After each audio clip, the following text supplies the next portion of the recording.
Good morning, dear students. Dear students, we are doing chapter 7, the work we do. And in previous video, I have explained you about the dignity of labor. And dignity of labor means respect for all type of labor and not consider any job superior to other. So dignity can be only achieved by hard work. Even Gandhi has preached dignity of labor in Sabarmati ashram, and people living in the ashram was taught to clean the toilet and surrounding themselves. Now we will take the next paragraph of this topic. Every work is respectable. Please add S here. Dignified and important for the society. As we discussed कि कितने भी work, कोई भी work हो, ठीक है, चाहे वो डॉक्टर का हो, चाहे इंजीनियर का हो, या किसी मैसन का हो, या कोई टेलर का हो, कोई भी काम हो, सारे वर्क क्या होते हैं, रिस्पेक्टेबल है, मीन्स उनको हमें रिस्पेक्ट करना चाहिए. डिग्निफाइड मीन्स नोबल वर्क हैं सारे के सारे, and important for the society, और साथ ही साथ वो हमारी सोसाइटी के लिए भी इम्पॉर्टेंट है. बिकॉज अगर टेलर नहीं होगा तो फिर स्टिचिंग कैसे होगी, अगर मैसन नहीं होगा तो फिर मकान कैसे बनेंगे, और अगर डॉक्टर नहीं होगा तो हमारा ट्रीटमेंट कौन करेगा. जितने भी वर्क हैं, चाहे वो किसी का भी हो, डॉक्टर, इंजीनियर, टेलर, सारे के सारे क्या हैं, रिस्पेक्टेबल हैं और डिग्निफाइड है for our society. People doing manual labor are not inferior in any way. और वो लोग जो कि मैनुअल वर्क करते हैं वो बिल्कुल भी इन्फीरियर नहीं है किसी भी तरह से. इन्फीरियर मीन्स कम होना, किसी भी चीज़ में वो कम नहीं है. अगर वो जो मैनुअल काम करने वाले लोग होते हैं, जैसे कि हमने डिस्कस किया था प्रीवियस वीडियो में, मेसन्स है, कारपेंटर है, स्वीपर है, तो वो जो भी काम कर रहे हो किसी भी काम से कम नहीं है. A dignified work become undignified only if it is done in a wrong way और बाय अनफेयर मीन्स. सो जो डिग्निफाइड वर्क है, जो नोबल काम है, वो नोबल कब नहीं रहेगा, अगर वो गलत तरीके से किया जाए. ठीक है, बहुत से काम होते हैं इसमें लोग अपनी जॉब के लिए 100% नहीं देते हैं, गलत काम करते हैं, तो वो काम जो है तब अनडिग्निफाइड हो जाएगा, तब नोबल नहीं रहेगा अगर उसे हम गलत तरीके से करेंगे. Many families have domestic help to take care of their household chores and children. बहुत सी ऐसी फैमिली है हमारी सोसाइटी में जो कि हेल्प लेती है देखभाल करने के लिए, अपने घर के काम करने के लिए और अपने बच्चों की देखभाल करने के लिए. ठीक है, डोमेस्टिक हेल्प, तो जितने भी घर के काम हैं वो फैमिली के मेंबर्स जो है किसी न किसी की हेल्प लेंगे करने के लिए. मीन्स बाहर से किसी को अपॉइंट करेंगे, अपने घर में कोई झाड़ू लगाने के लिए आएगा, कोई पोछा लगाने, कोई बर्तन वाले. तो ऐसे है, many families have domestic help to take care of their household chores and childrens. It is important to talk politely with maid servant and respect them for their work.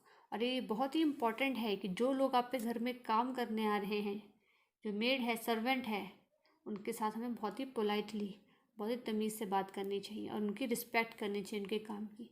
जैसे कि आप यहाँ देख रहे हैं कि कैसे हेल्प करने के लिए घर में मेड आई हुई है, तो और बहुत ही स्माइल के साथ इन्हें रिसीव करन. ठीक है ना, तो उनकी बात को सुन रहे हैं, मीन्स यहाँ शो हो रहा है कि वो मेड की रिस्पेक्ट करते हैं. तो ऐसे ही अगर आपके घर में कोई भी काम करने आता है, चाहे वो मेड है, सर्वेंट है, उनके साथ हमें बहुत ही पोलाइटली से और रिस्पेक्टफुली बात करनी है. Sometimes children do not feel proud of the occupation of their parents. और कई बार ऐसा भी होता है कि बहुत से बच्चे अपनी जो पेरेंट्स की ऑक्यूपेशन है, जो वो काम करते हैं, उस पर प्राउड फील नहीं करते हैं। ठीक है, like the son of a tailor may wish that his father were a doctor. जैसे कि एक सन का बेटा है, वो विश कर सकता है कि मेरे फादर एक डॉक्टर होते, मतलब उसे इस बात पे शर्म आ रही है कि उसके फादर एक टेलर हैं, तो वो विश करा काश मेरे फादर डॉक्टर होते। But do we not require a tailor as much as we need a doctor? क्या आपको नहीं लगता जितनी ज़रूरत हमें एक डॉक्टर की होती है, उतनी ही ज़रूरत हमें किसकी होती है? टेलर की भी होती है। Hence it is important to know that it is the hard work, devotion to duty, and pride in the quality of work of many people that make our life comfortable. So सबसे important क्या चीज़ है किसी भी काम के लिए? Hard work, devotion, जो काम करते हैं, डिवोशन टू ड्यूटी, जो काम कर रहे हैं, और pride in the quality of work, और जो उन पर गर्व करना, जो भी वो काम कर रहे हैं उस पर गर्व भी करना। So of many people that make our life comfortable. जितने भी लोग ये काम करते हैं तो उनके ऊपर हमें एक तो प्राउड करना है, और जो वो काम कर रहे हैं उन उस पर गर्व करना है, क्योंकि जितने भी ये लोग हैं हमारी लाइफ को कंफर्टेबल बनाते हैं। मीन्स अगर चाहे टेलर है तो वो हमारे लिए कपड़े सिल के दे रहा है, मेड है हमारे लिए खाना बना रही है, सर्वेंट है हमारे लिए काम कर रहे हैं, क्लीनिंग कर रहे हैं। ठीक है, जितना भी काम होता है वो क्या है, सारा किसके ऊपर डिपेंड होता है? हार्ड वर्क, डिवोशन के ऊपर। और साथ ही साथ जो ये लोग काम करते हैं उन पर हमें प्राइड करना चाहिए, क्योंकि क्या है, ये हमारी लाइफ को क्या करते हैं? कंफर्टेबल बनाते हैं। Do you know honest living is respectable living? क्या आप जानते हो जो ईमानदारी से रहना क्या है? एक रिस्पेक्टेबल लिविंग है, मतलब रिस्पेक्ट के साथ रहना है।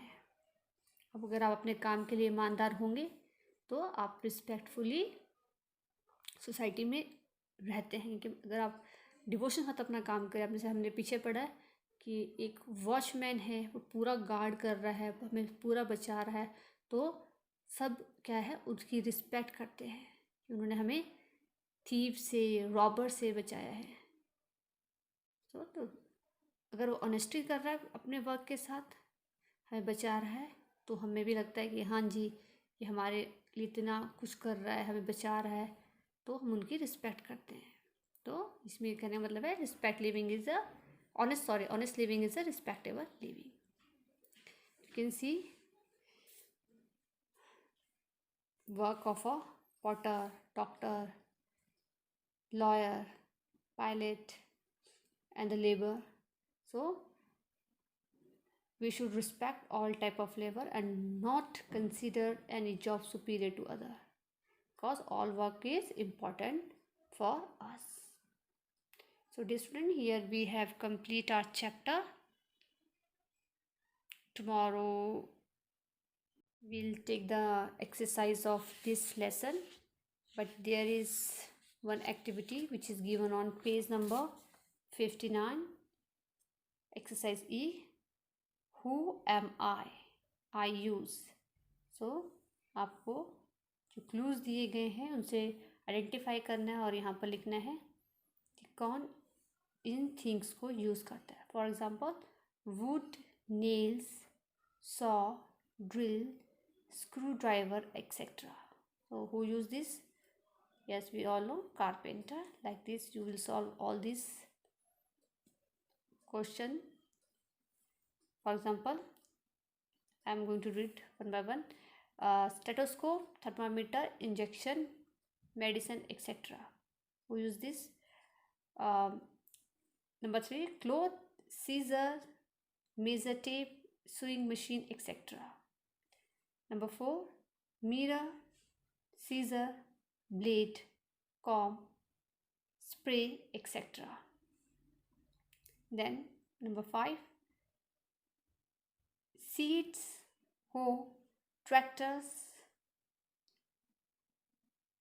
sickles, harvester, etc.